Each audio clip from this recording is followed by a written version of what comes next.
What if there was a way forward in life that was filled with ease, empowerment, and a sense of direction? I'm Debbie Rosenfeld, personal empowerment mentor and guide, and you're listening to Elevated Embodiment, a way to calm the chaos in life by taking radical accountability for where you are.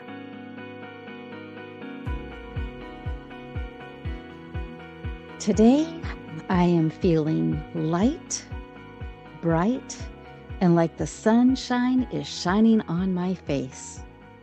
I just got back from being with my Inner Circle mastermind group, and for me, it was about how to bring more of this art form. That's the terminology that I use for work. I don't see it as work. I see it as an art form that I love, supporting people such as yourself through the really difficult, hard times, be it grief, divorce, losing a business, just having a rough time. So today we have a guest, Rachel Alexandria. Welcome, Rachel. Thank you so much. I'm really glad to be here. I'm glad you're here as well. Would you please share with us a little bit about yourself? Of course. So, what I do is I help high performers clean up their secret messes Mm. so that they can actually enjoy the fruits of all of their labor. So, I'm a former psychotherapist. I was a psychotherapist for 8 years, practicing and licensed. And then I stepped over into what I call being a soul medic. So, combining the therapeutic work with spiritual guidance and transmission and some coaching on top of that. So, I love that. I love that. It's great work that your art form. definitely an art for sure. Yeah. So, about 10 days or so, it could have been a little bit longer. Rachel and I were talking. She reached out and she said, I would just love to have a conversation with you. And she just lost her stepdad. Stepfather, Yeah. yeah. Yeah. So, why don't you share a little bit about that story and then of what you wrote right after that? Because I think this is so Mm, poignant to share mm, with everybody. thank you. So, yeah, my stepdad passed on February 20th. And this is about a year and a half after my biological father passed. So, two significant family members in 2 years. And I've written a couple things about about the process. My dad was a hard one, even though it was not unexpected, and this was also not unexpected, which in some ways I think eases things a little bit. But I think the one that you're referencing, Debbie, is about is it okay to care less? Yes. Yeah. Yeah. Yeah. So, what I noticed after my dad passed away, and I had experienced this also after going through divorce, that I just have less ability to care about smaller things or even medium things. Yes. When going through something significant like this, I noticed it in my divorce. Like I was just so devastated, honestly, even though it was the right thing, it's still devastating Right. to end a Absolutely. life with someone. Who is still alive, Yeah. right? Yeah, A yeah. relationship who's still alive Mhm. and they're still in your, Mhm. if you will, energy in Mm, one form or fashion mhm.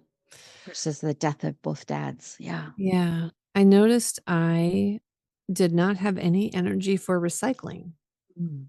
So I'd look at a to-go container that was with food that was needing to be tossed, and normally I would scoop the food out and put it in the organic composting and wash the recycling container and put it in clean recycling, and I would just burst into tears and be like, I want to. I don't have the bandwidth to care enough to do this, and I feel bad that I don't care."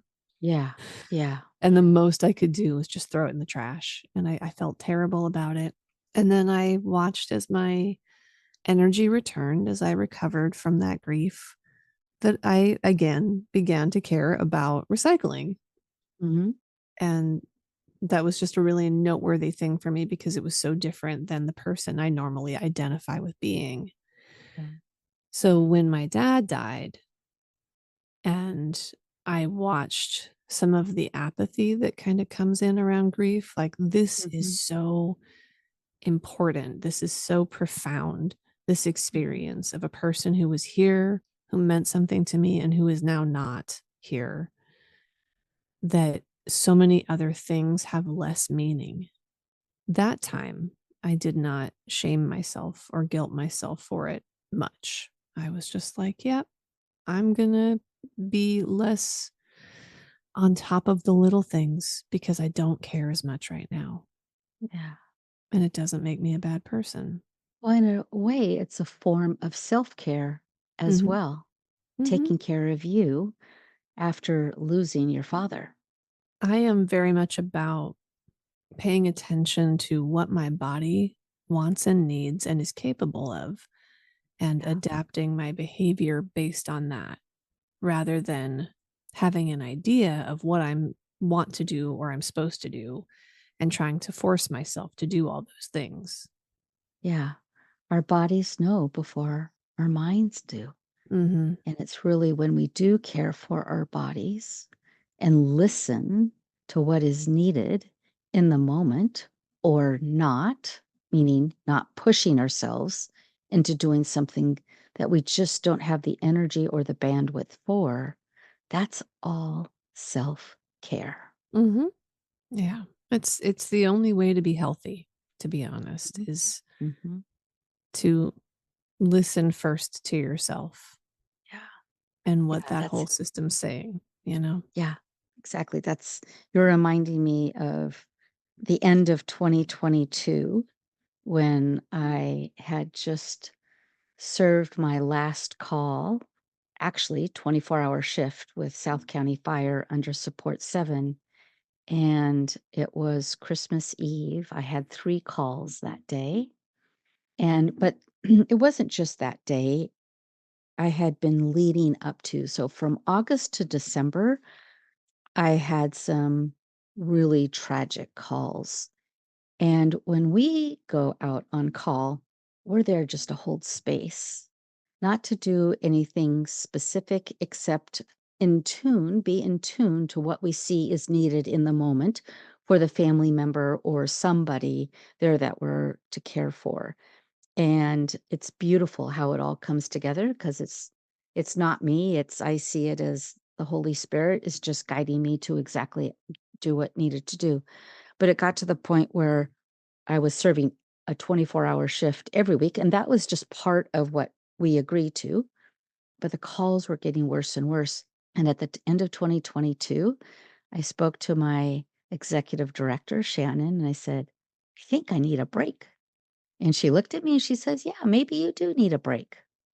And so 2023 was all about learning a new way of self-care because I was so out of it, and what was happening is just there was some it's like what we call grief stacking, Mm, and one after another, and it's not something that is personally impacting me, yet energetically it is, mhm, and it mhm, was. And so it's like as simple as going to a silent retreat for a day, massages, things like that. So yeah, that's what 2023 was about for me, was all about learning self-care. mm. Yeah. So how did you care for yourself at that time after your dad died? I have always had the privilege of hearing very clearly what my body wants, and I have the privilege to be self-employed. So I'm the one who sets my schedule. And basically, I just rested as much as I possibly could. Like in between clients, oh, I have an hour. I'm going to lay down. Yeah. I'm going to play this silly game on my iPad that's soothing and just kind of keeps the monkey mind occupied so that I can just Yes. like be and kind of get subtle hits of dopamine, you know. Yes. Yes. Absolutely. I continued to show up for my workouts and really honored what my trainer told me, which is Hmm. when emotional stuff is up, you're going to usually be less capable of doing physical stuff because emotional labor is actually labor on your Yeah. body. Yeah. So just like really being kind to myself when maybe I couldn't do as much as I normally would be able to do, but just showing up and being like, I'm going to move some and see what I'm capable of today. Yeah. And if it feels good, I'll do that. And if it Yeah. doesn't, I'll stop. Self-compassion. That's what I hear. Yes, self-compassion. And I think a lot of what people don't understand about self-compassion is it's not just about affirming yourself. It's actually about objectively, like truly objectively paying attention to what you need and what you're capable of Mhm. and honoring that, adjusting expectations and honoring that. Our brains are lazy, you know. They don't Mhm. want to work. Yeah. They want to treat everything every day like it's the same so they don't have to make adjustments and decisions. But truly being compassionate to yourself requires adjustment. Yeah. Absolutely. And listening, because we live in such a doing world. Yeah. Our world, epiphany I had a week or so ago was our world is very strategic and grief is not strategic. Mm, And it's saying what shows up, and this is what you're actually speaking to. What shows up is what we need to listen to because if we're not feeling it, it's okay. It's okay to take a break. That's what you're speaking to. mhm, It's okay to say no. It's okay to say, I need help. It's okay to talk with a friend or just say, you know what, I need to put this on hold right now just so I can take care of myself in the moment. I know that when there's times that I just say, I need to take a nap, and I take like if it's a half hour or a 2 hour nap, I feel so much better and I get so much more done afterwards. Mhm. yeah. And sometimes I don't. Yeah. Yeah. Sometimes I take a nap and that's what I accomplished today. Yeah. And There you go. yeah, again, I want to acknowledge the privilege in being able to do that, and not everyone Yeah. can do that. Yeah. Yeah. But like you and I both, I think, work with a lot of people who do have the ability to do things like this, Yeah. and they Yeah. just usually have a lot of inner critics Mhm. that hound them and say they shouldn't or they can't or they're being lazy or right. Which are all myths. It's stuff that we make up in our head. It's also what society and our world puts in our head as well because we Mm, think we're supposed to do mhm, what everybody else does. And we are our own individuated expression mhm, of God, of spirit, and it's for us to listen to ourselves. So, how about share with the story about your stepdad, mhm, where you spoke to that you wanted to care, but you just couldn't. mhm. Yeah, I noticed this time around when he passed. So I'll just, for example, I care a lot about my friendships, Mm. and I've over the years have put a huge priority on that. I don't have children. I haven't been married in 10 or more years. When did I get divorced? More than that. 15 years, 14, something like that. So one of my highest priorities is my friendships. I spend a lot of quality time and a lot of labor on building those relationships. And a few of my friends have experienced me being just less available, less committed. I just had to downgrade some of that priority to instead focus on being selfish and giving myself everything I need. And if it means, backing out of plans that were made a while ago, where normally I might be like, no, I'm going to see it through.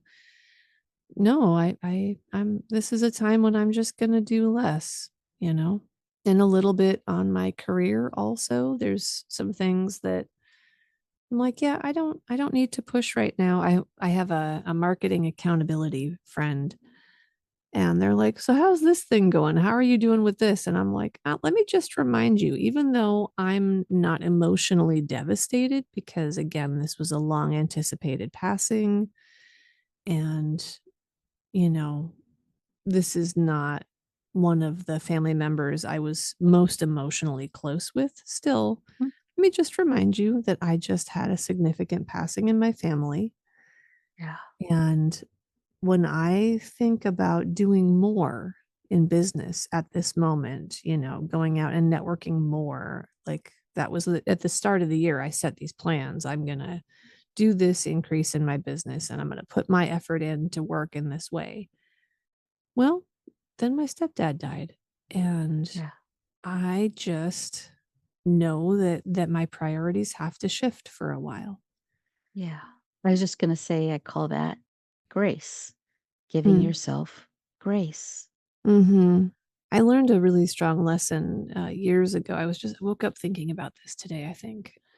One time when I had an oral surgery for something, and I was at home recovering by myself because I was single at that time, or divorced or whatever. And actually, it was the stress from the divorce and finances that led to the need for that oral surgery. So that's fun. I was at home recovering and I was on painkillers, but I was still relatively lucid, but by myself. And my phone rang and I answered it, and it was a potential client.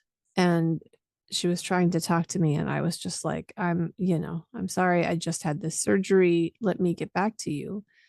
And then I went to sleep, and I never called her back because I forgot, because I was incapacitated. Yeah. And Yeah. she told me that a while later. It was somebody I re-encountered, and I lost that business. And then I looked back at, like, why did I think I had to answer the phone Mm-hmm. when it's my Great business phone? question. Yeah. Yeah.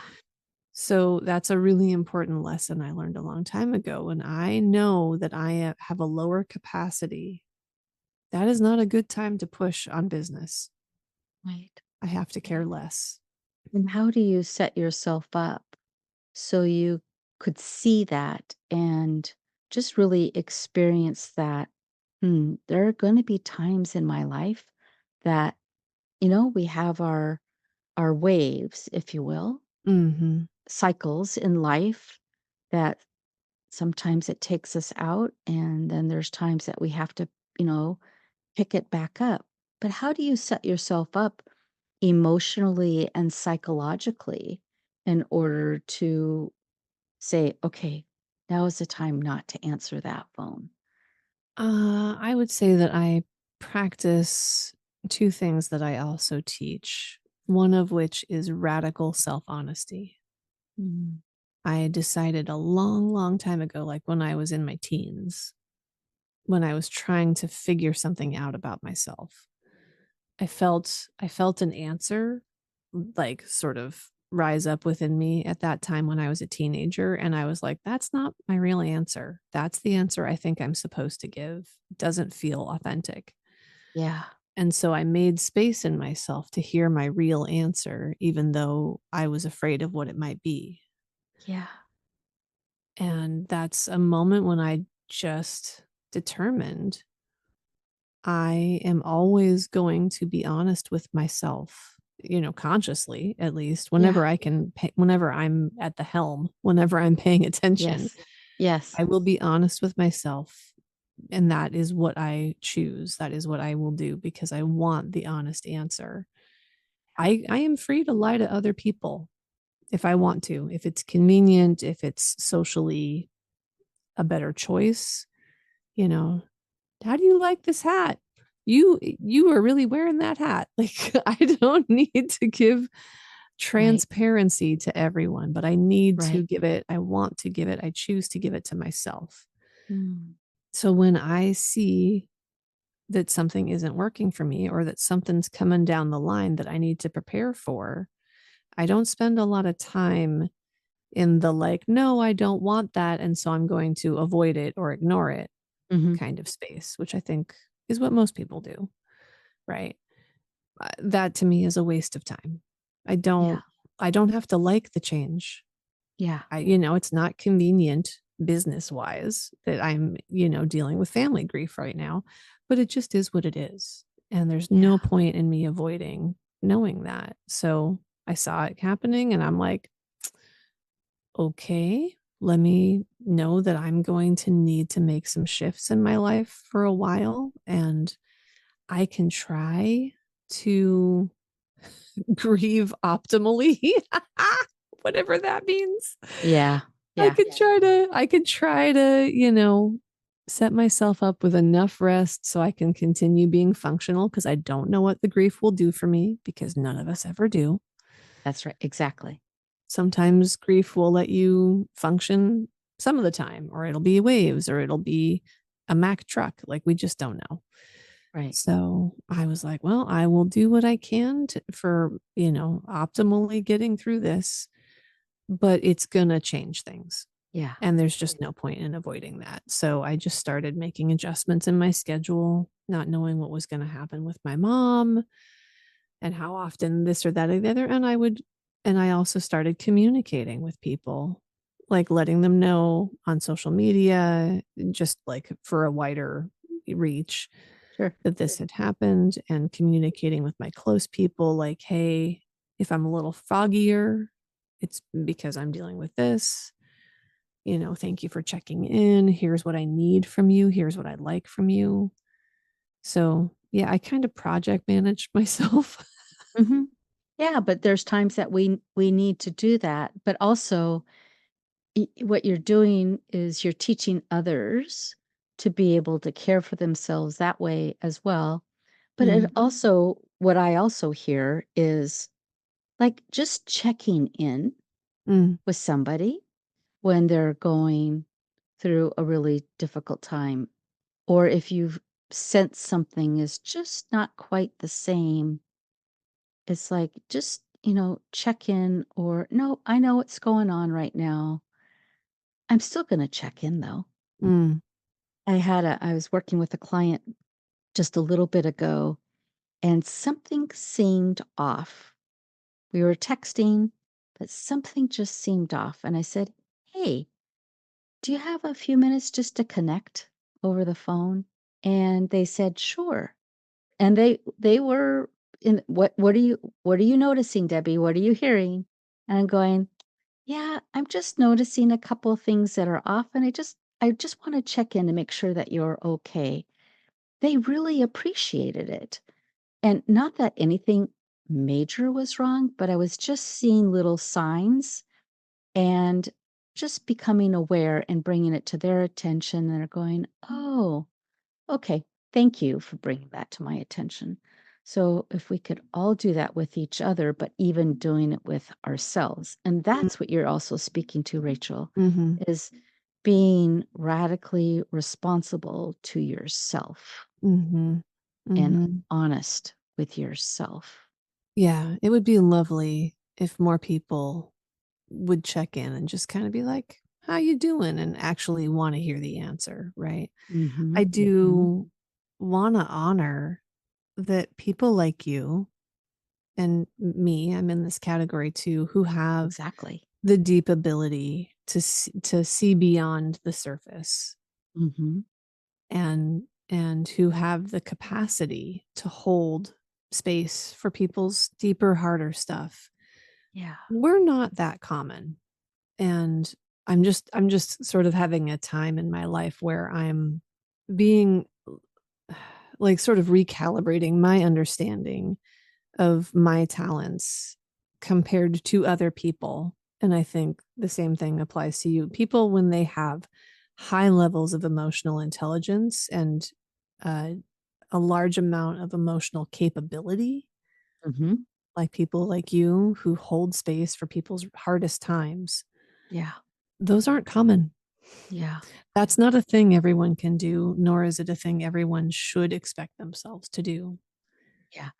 That's a very good point. I have had a lot of people and friends say, "Debbie, I don't know how you do it or how you Mhm. did it. Mhm. And my response was, it's not me.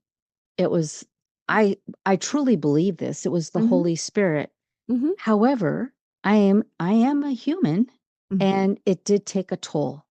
Yeah. And I had to say, I have to stop Mm.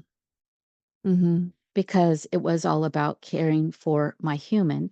I've never done that before where you say, no, I can't do this anymore because you always think, oh my God, what are people going to think of me? Hmm. No, this Mm. is all about self care. Yeah. And my other world, if you will, is in the finance world, is in the accounting. And what I discovered, it was the accounting. That's the logical world, right? Mhm. I was able to apply my logical world to counteract the emotional world. Mm. And not that I was avoiding what I was feeling, I Mhm. just needed that buffer. Yeah. And so, and I do both where I serve my finance clients and I serve my grief clients. Yet it's recognizing when one is too much over the other. Mhm. So it's creating balance. So for 2023, that's what it was about is okay, I need self-care. Let's go Mm. into the logic world, Mhm. Mhm. which helped me. Mhm. But yeah, you're right. There's not a lot of people that can hold space for really difficult times. And that's a gift I've been given, as well as you too. You're Mhm. very good at it yourself, Rachel. Thank you. Yeah, and so it's even more critical when folks who are deeper empathic or empaths, like pure empaths, have to hold good boundaries because there's not a ton of us and we don't want to burn out. You don't want to burn out. And also, it's learning to practice not taking on other people's energy, right? It's not Yep. Mhm. taking it and holding on to it. It's Mhm. creating a practice of being able to, I don't know if we want to call it shaking it off, or maybe Mhm. you have another way of identifying it, but it's like energetically protecting ourselves. Absolutely. And I teach this because Mm, people for years would say to me when I was a therapist, like, I don't know how you do it all day, listen to people's problems, blah, blah, blah. And I'm like, this is not hard for me. right, Like, right, partly I'm built for it. right. And I have a regular practice after seeing clients of discharging what doesn't belong to me. And it's become a critical part of my practice as a soul medic Beautiful. is training people how to release the energies that are in them and around them that aren't theirs. It because I used to do okay, so it's like a whole deep dive. I get very excited about this topic. Cool.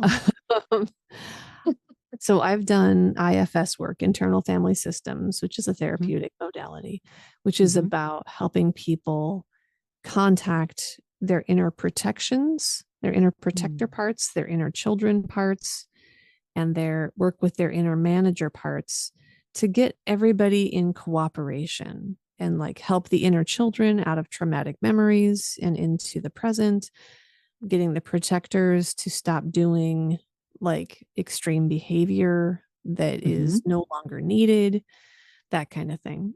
And it comes up in the IFS work that sometimes we're trying to get a part of a client to get on board with an idea and we're using logic, which usually parts respond well to mhm. if it's done with, empathy and compassion.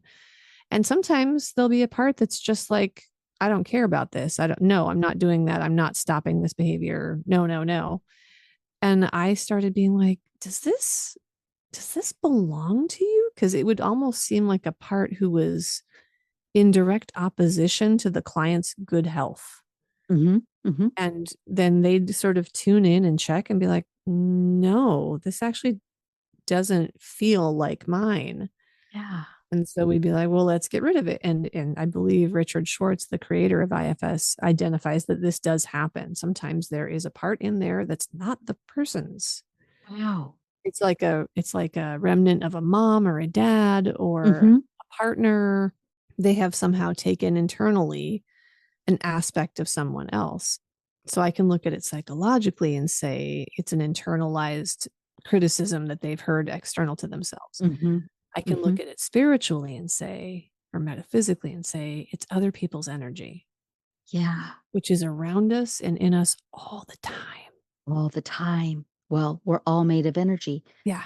May I ask, what does IFS stand for? Internal family systems. Thank you. And that's what you Mhm. did say earlier. Okay. Thank you Yeah. for Yeah, it's okay. defining that. Yeah. That is just fascinating, fascinating Mhm. work because I'm also hearing, and correct me if I'm wrong, generational, Mhm. generational stuff Yep. that we've taken on. Yep. And when we are in our mother's womb, right? We're Mhm. taking on her stuff, whatever that is, and the environment. And so I also practice family constellations, which you have attended before, I know. Yes, I have. Yeah. And family constellations work also teaches us about inheritance and family burdens that are passed down from generation to generation. For example, not trusting money, Yeah. like having bad luck with money, not trusting money can be a passed down family burden Mm-hmm. because a great grandfather was once swindled Mm. or, had all his farm crops fail and they were bankrupt. And so everyone in the family just is always like, money doesn't show up for us. It's not okay. Don't trust it. Money's not there for you. And so you develop this anti abundance mindset and you can work on it intellectually, but there's only so much you can do without getting into the deeper space and finding the energy, the cultural inheritance, and being like, this is not mine.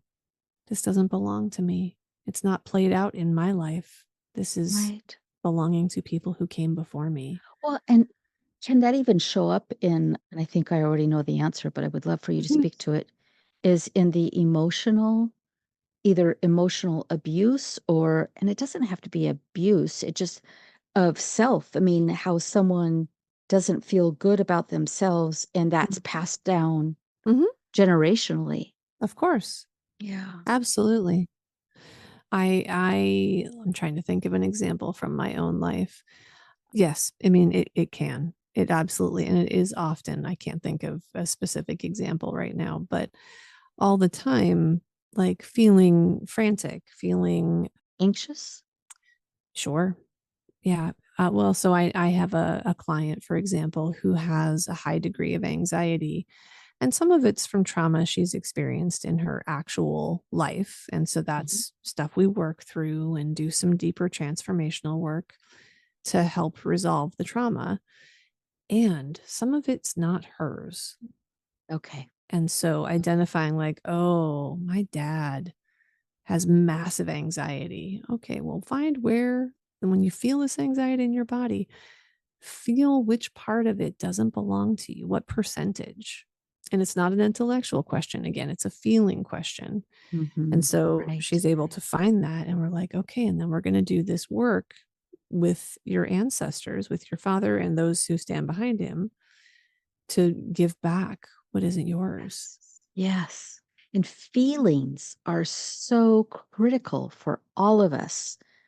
It's one of my core values because growing up, I was taught not to feel, but that's part Mm, of who I am. of course. And as you already see and experience how I share how I feel at the very beginning Mm-hmm. of each podcast, it's so important because I want to convey that it's really important to feel, Mm. even when we're not joyful, Mm-hmm. when we're sad or feeling like crap. It's okay. Mm-hmm. Mm-hmm. Just state it. You don't have to have flowers and sunshine all the time because the reality is we don't. Of course not. Yeah. And our waves, our feelings do have, and emotions have cycles. And it's learning what our wave is and honoring the wave. Mm-hmm. And that I've learned that through human design. So, Nice. yeah. I always, I have seen play out so many times that what you don't master will master you. So Yes. if you don't make space for your emotions, if you suppress them, they're still in there. They're just like hanging Yes. around like a pressure cooker. And it becomes much harder to navigate life and manage. Whereas if you let it flow, yeah, it's not always convenient, it's not always pleasant, but it is much less chaotic. Yeah. I'll never forget after Kenny died, I was reading 2 books. I was reading I Wasn't Ready to Say Goodbye Mm, by Brooke Noel, and or maybe it's Pamela Blair and Brooke Noel, but the other was The Untethered Soul by Michael Singer.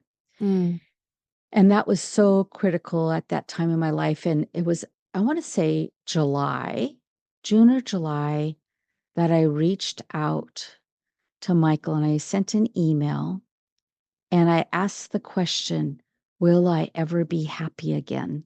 mm, And he responded through his publisher. And I still have the email to this day. Maybe one day I'll share it with people. mm, And what he said though with me was allow my grief, because I shared with him the whole story. He says, allow your grief to move through you, yeah, to move through you. And when I heard that, I'm going, oh, because I was hanging on to it. yeah. But also, I know why I was hanging on to it because that's the only memory I had Mm-hmm. of my son. Mm-hmm. And it's like, I literally thought, and I stated this to my grief counselor earlier, I really thought I was going to forget my son. Mm, And she asked the logical question, which was brilliant. And she said back to me, Debbie, what makes you think that you're going to forget Kenny? mm. And boy, it stopped me in my tracks. I sat up and I looked at her and I said, oh, you're right.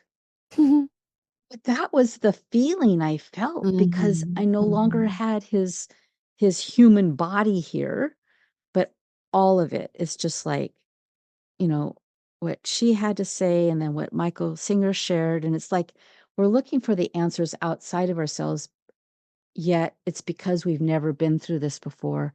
How do you navigate mhm, through all of this tragedy and through grief and move through it? And when he said, allow it just to move through you, it was mm, so helpful and supportive. mhm. So, yeah, we don't want it to stay stuck in ourselves. No, so this is a ludicrous image, but it's always what occurs to me, and it's what I share with clients because it kind of makes them laugh. Mm. I take the same stance with emotions that they take in Harry Potter. Mhm. There's a scene in Harry Potter where Ron Weasley accidentally has a curse backfire on him and he starts belching up slugs. Mhm. And he and Harry go to Hagrid's hut. And Hagrid just kind of shrugs and puts a bucket down so Ron can spit the slugs in it. And he says, better out than in. And that's how I feel about difficult emotions. Yeah. It's a very I love that. It makes it practical. Yeah, better out than in. Yeah. You don't want to keep the Yeah. slugs in. That's not better. No. And that sounds slimy and ugh. But it's what we try to do with our hard feelings. I'm just going to Yes, it is. keep it in and squash it. Well, no, you can't. They don't stop Yeah. existing, they Yeah. just get harder. Well, and let's speak to for a moment because this is a message and this is a mission, a main mission Mm, behind Elevated Embodiment, the podcast. We do move through it.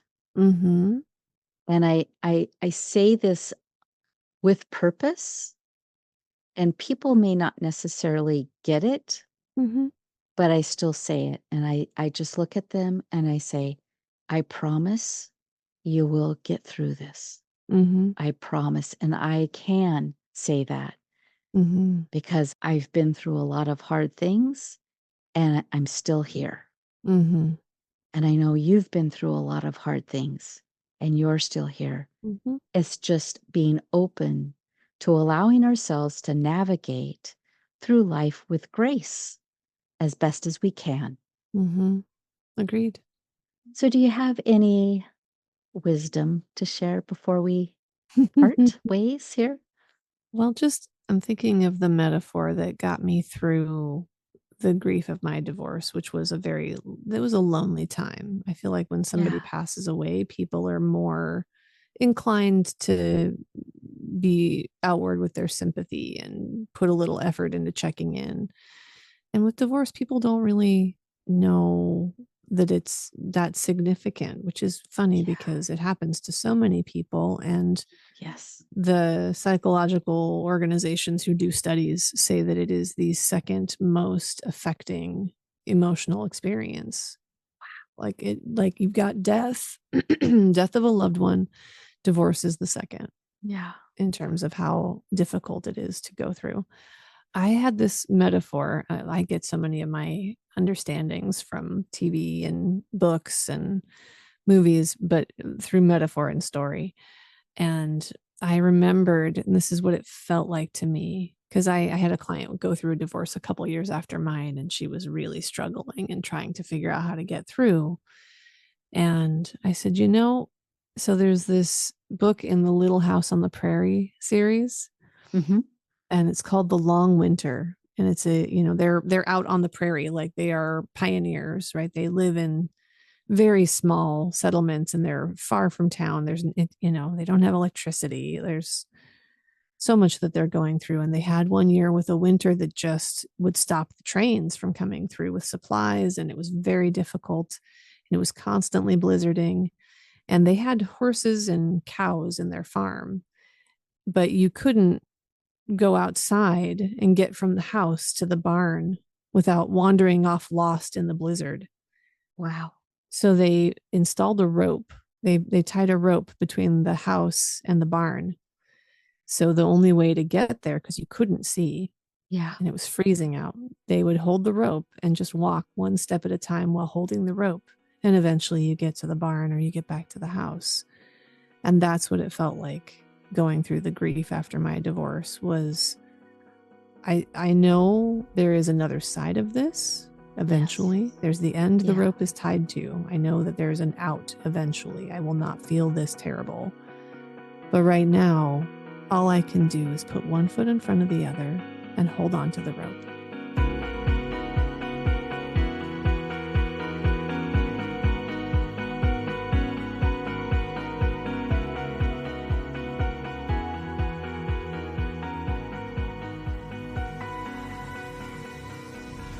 This was a 6-2 studio production.